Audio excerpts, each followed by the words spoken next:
Continuando então, como a gente falou no finalzinho do vídeo anterior, muitas vezes a gente não vai conhecer todos os detalhes da função para conseguir trabalhar com o xi de x, né, toda aquela expressão do erro inicial. E aí, nesses casos, a gente vai estimar o erro com base num limitante superior. Ou seja, eu vou buscar que o módulo do meu erro, seja para mais ou para menos, ele seja menor ou igual a um limitante superior. Eu vou criar uma margem de erro, ok? Para isso, tem uma condição, tá? É necessário que a derivada no grau n mais 1, né, de x seja contínua no intervalo que vai de x0 a x1. Isso acontecendo, a gente chega na seguinte situação. A gente vai ter que o módulo do erro, que é o módulo da diferença, né, entre a função e o polinômio interpolante, vai ser sempre menor ou igual ao módulo desses produtos, que eram os mesmos produtos que apareciam lá na fórmula do cálculo do erro. Aqui também tem uma fração onde o denominador é o n mais 1 fatorial, igualzinho ao que aparecia na fórmula do erro. E a grande diferença é que aqui aparece para a gente um majorante de grau n mais 1. Esse majorante aqui, ele tem uma definição para ele específica. Ele é o máximo valor da derivada segunda de x para x pertencente ao intervalo que se está trabalhando. Ou seja, por isso ela tem que ser contínua também dentro daquele intervalo, ok? Porque aí eu vou analisar dentro desse intervalo, onde ela é contínua, qual é o maior valor que ela assume. Esse maior valor vai ser o meu majorante ali no cálculo da minha margem de erro. E ainda, se além disso eu estiver trabalhando numa situação onde os pontos são igualmente separados, ou seja, a distância do x1 para o x0 é a mesma distância do x2 para o x1, que é a mesma distância do x3 para o x2, e assim por diante, é uma distância que eu vou chamar aqui de h, então eu posso resumir ainda mais essa margem de erro.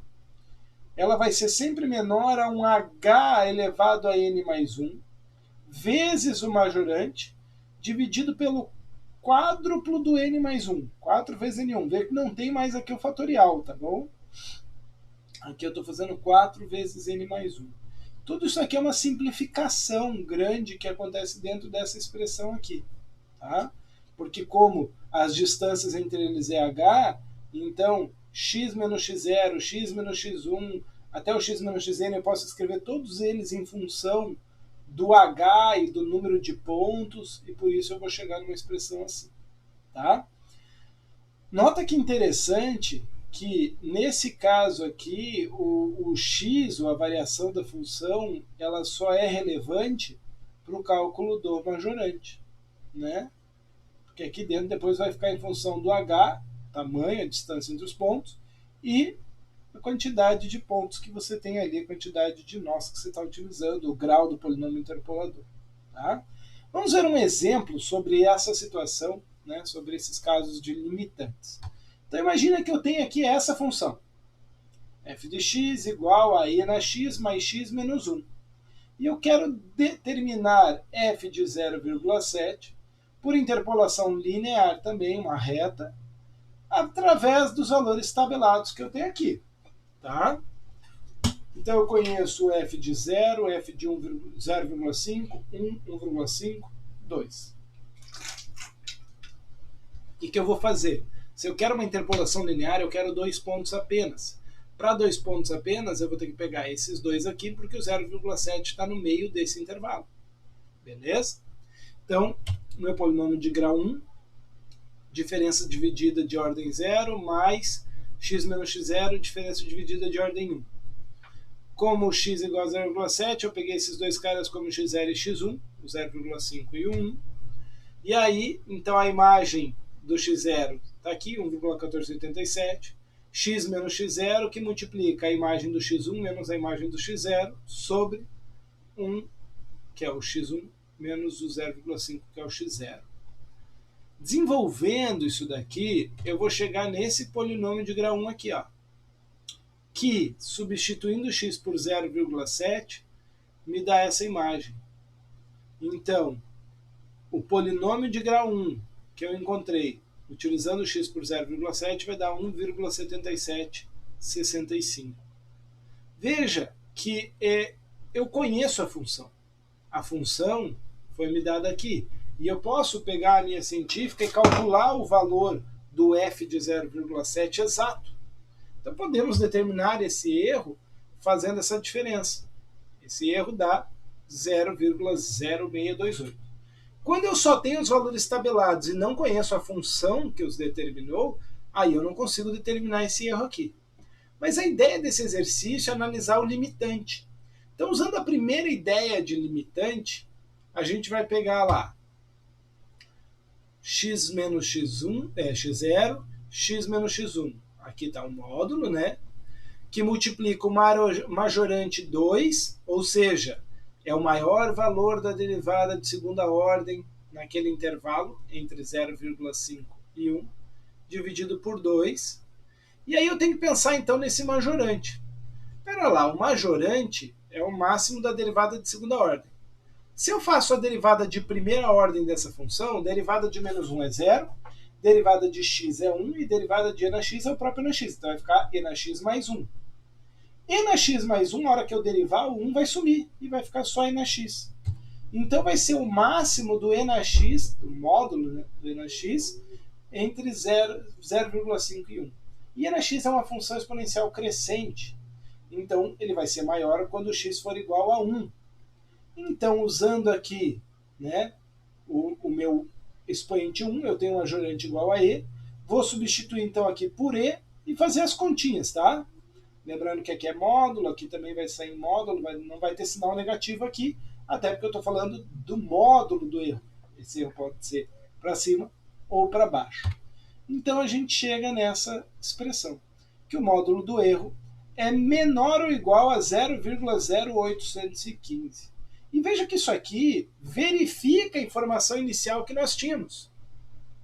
Porque inicialmente eu tinha que o meu erro tinha que ser menor, tinha que ser 0,0628. E ele é menor do que 0,0815. Né? Então, a minha margem de erro incluiu o erro real. Conhecendo a função, eu conheço o erro real. Mas se eu não conhecer a função, às vezes eu posso não conhecer o erro real, e aí eu vou precisar encontrar aquele erro ali, né? Bom, continuando. Se eu quiser aqui, então, usar a segunda ideia de limitante. Só um pouquinho que acho que deu um problema aqui. Deixa eu ajustar esse slide aqui para vocês. Prontinho, já fiz o ajuste ali.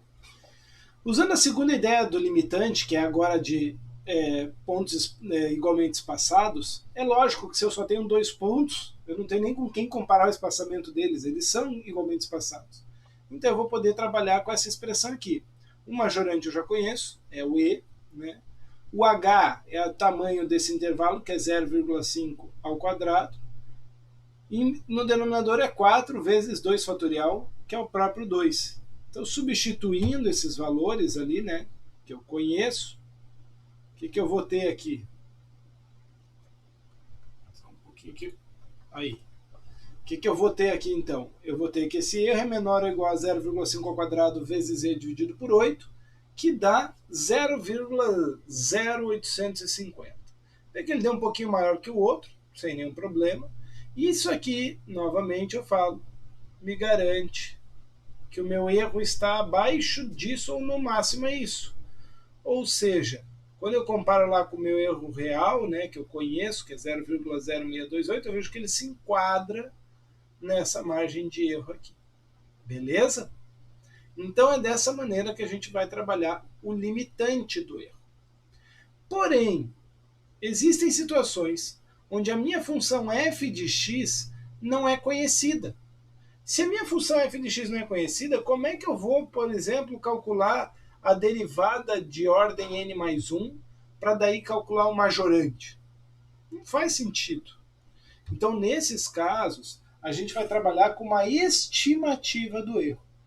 Quando a função f de x não é conhecida, além dos valores tabelados, eu só conheço aqueles valores que estão na tabela. O valor absoluto do erro só vai poder ser estimado. A gente não tem como descobrir o majorante. Então, o que a gente vai fazer? a gente vai construir uma tabela de diferenças divididas até chegar na ordem n mais 1. Tá, ok?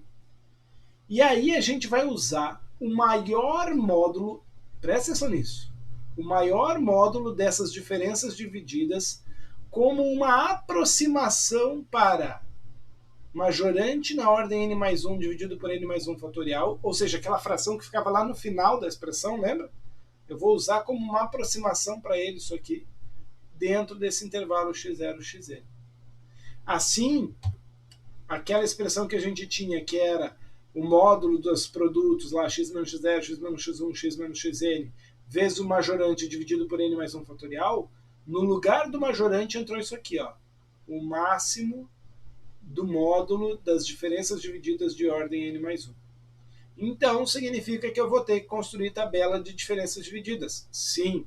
E observar a coluna n mais 1? Sim. E ver qual tem o maior módulo para usar aqui para poder estimar o erro? Exatamente.